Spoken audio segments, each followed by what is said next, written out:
A la vida no tot és blanc o negre, també pot ser de color gris.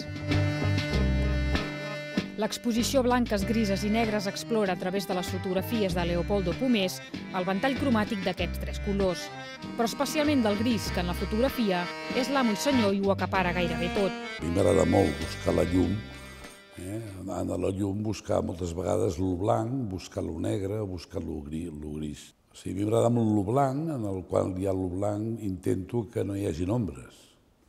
I llavors això en puc dir blanques. En el gris és un color que els fotògrafs empleen bàsicament, perquè és el color que existeix més. Tant el blanc com el negre no són mai purs, el gris té tota la gamma.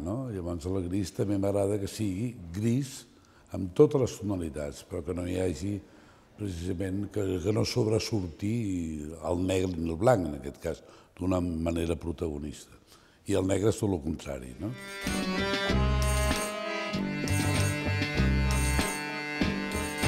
Amb una personalitat polifacètica que abarca el cinema, la publicitat, la restauració i fins i tot les populars bombolles Freixenet, Leopoldo Pomés porta més de 50 anys fent fotos, ja siguin retrats, escenes quotidianes o capritxoses formes de l'arquitectura. Les seves fotos ja no són trencadores ni escandalitzen com ho feien en els seus inicis, però segueixen sent admirades per molts, especialment les fetes en estudi. Tot i que el fotògraf caça l'instant, aquest pot estar preparat.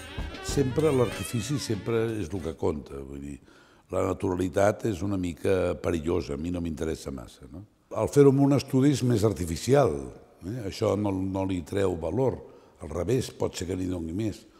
De totes maneres, la llum a mi sempre és la llum el que em mana, la llum el que em mana, el que em transmet i el que em fa que em pugui obsessionar en un moment determinat. És la llum que m'ho dona, això.